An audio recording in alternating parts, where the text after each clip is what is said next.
കഴിഞ്ഞോ? അതോ ഇനിയും വല്ല ആഗ്രഹം ബാക്കിയുണ്ടോ? ചേച്ചിയും കുടുംബവും പോയി. ഇനി ഇവിടെ പലരും. എല്ലാരും തമ്മിലടിപ്പിച്ച് ഈ കുടുംബത്തിന്റെ സ്വസ്ഥത പൂർണ്ണമായി നശിപ്പിച്ച നിനക്ക് സമാനാവോ? നിന്നെപ്പറ്റി എല്ലാം അറിയാമെന്ന് ഞാൻ അഹങ്കരിച്ചിരുന്നു. കോമൺ സെൻസ് ഇല്ലാത്ത ചന്ത പെണ്ണുങ്ങളെ പോലെ നീ ഇത്രമാത്രം അതപ്പതിക്കുമെന്ന് ഞാൻ ഒരിക്കലും വിചാരിച്ചില്ല. ഞാൻ അങ്ങനെ അതപ്പതിച്ചിട്ടുണ്ടെങ്കിൽ അത് സേതുവേട്ടന്റെ കൂടെ വന്നതിന് ശേഷം. ഇപ്പൊ പറഞ്ഞല്ലോ, ഞാനാണ് അവരെ തമ്മിലടിപ്പിച്ചതെന്ന്. മുഖത്തോട് മുഖം നോക്കിയാൽ കടിച്ചു കീറാൻ നിൽക്കുന്ന ഇവരെ ഞാൻ തമ്മിലടിപ്പിച്ചത്ര. അതൊക്കെ നേരത്തെ കുടുംബക്കാരുടെ രക്തത്തിലുള്ളതാ. ആ കൂട്ടത്തിൽ നിങ്ങൾക്കെങ്കിലും കുറച്ച് വ്യത്യാസം ഉണ്ടാവും ഞാൻ തെറ്റിദ്ധരിച്ചു. ഇവിടെ ആർക്കും അറിയില്ല സ്നേഹം എന്ന വാക്കിന്റെ അർത്ഥം പോലും. കൂടോത്രം ചെയ്താലും നിന്നോട് എനിക്ക് സ്നേഹം ഉണ്ടാവാൻ പോകുന്നില്ല. സ്നേഹം തോന്നുന്ന രീതിയിൽ ഇങ്ങോട്ട് പെരുമാറാൻ പഠിക്കണം. എല്ലാരും അത് പഠിക്കണം. നീ ഉദ്ദേശിക്കുന്ന സ്നേഹം എന്താ? നേരം വെളുക്കുമ്പോ തൊട്ട് രാത്രി വരെ നിന്നെ കെട്ടിപ്പിടിച്ചോണ്ട് ആ കട്ടിൽ കിടക്കുന്നോ? അതോ നീ പറയുന്ന പമ്പര വിട്ടിത്തരങ്ങളൊക്കെ കേട്ട് ആസ്വദിച്ച് ഒരു മണ്ടനെ പോലെ പൊട്ടിച്ചിരിക്കുന്നോ? കല്യാണം കഴിച്ചുകൊണ്ട് മാത്രം സ്നേഹം ഉണ്ടാവില്ല. നീ പറയുന്ന എനിക്കും ഞാൻ പറയുന്ന നിനക്കും മനസ്സിലാവണം. പരസ്പരം അംഗീകരിക്കാനുള്ള ഒരു വലിയ മനസ്സ് വേണം. സ്നേഹിക്കാൻ ഇങ്ങനെയൊക്കെ കുറെ നിബന്ധനകൾ ഉണ്ടെന്ന് പണ്ടൊരിക്കൽ എന്നോട് പറഞ്ഞിരുന്നില്ലല്ലോ. പറഞ്ഞാലും മനസ്സിലാക്കാനുള്ള ബുദ്ധിയുണ്ടോ നിനക്ക്?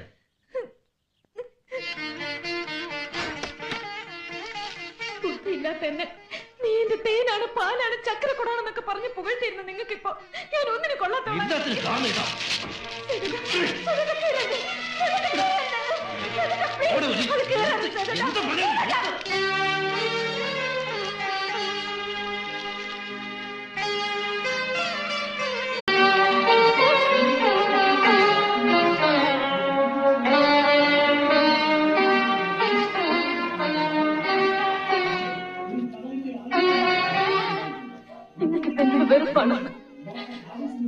എന്നും ഒരിക്കൽ നിങ്ങൾ എന്നെ സ്നേഹിച്ചിരുന്നു. അതിന് തെളിവായിരുന്നു ഈ കത്തുകൾ. എന്നെ നിങ്ങൾ നശിപ്പിച്ചു. ഇനി എനിക്കൊന്നുമില്ല. ജീവിതം എന്നറിയാത്ത കുട്ടിക്കാലത്ത് ഞാൻ എഴുതി കൂട്ടിയ ചവറുകളെല്ലാം ഇത്രയും കാലം സൂക്ഷിച്ചതിന് നീ ഒരു മനോരോഗിയായതുകൊണ്ടാണ്. റിസർച്ച് ചെയ്യുന്ന വിദ്യാർത്ഥികൾ റഫറൻസ് ബുക്ക് നോക്കുന്ന പോലെ പാരിശമായി ഞാൻ എഴുതിയ കത്തുകളുടെ വരികളിൽ കടിച്ചുപോയി കിടക്കാൻ നീ ഒരിക്കലും അങ്ങനെ എന്തൊക്കെ പറഞ്ഞു വെച്ച് ജീവിതകാലം മുഴുവൻ അതിനെ ഒരു കുടിശാശ എന്റെ തലയിൽ കെട്ടിവെക്കാൻ ശ്രമിക്കണം. നീ ഇനി എന്നെ കിട്ടില്ല. എല്ലാം കുറ്റോ. നിങ്ങളുടെ കൂടെയുള്ള ജീവിതം സ്വർഗമായിരിക്കും വെറുതെ ഞാൻ മോഹിച്ചു. ദുഷ്ടനാണ് നിങ്ങൾ, സ്നേഹമില്ലാത്തവരാ. ചിലപ്പോൾ നിങ്ങൾക്ക് സ്നേഹിക്കാൻ ഞാനല്ലാതെ വേറെ പെണ്ണുങ്ങൾ കാണുക.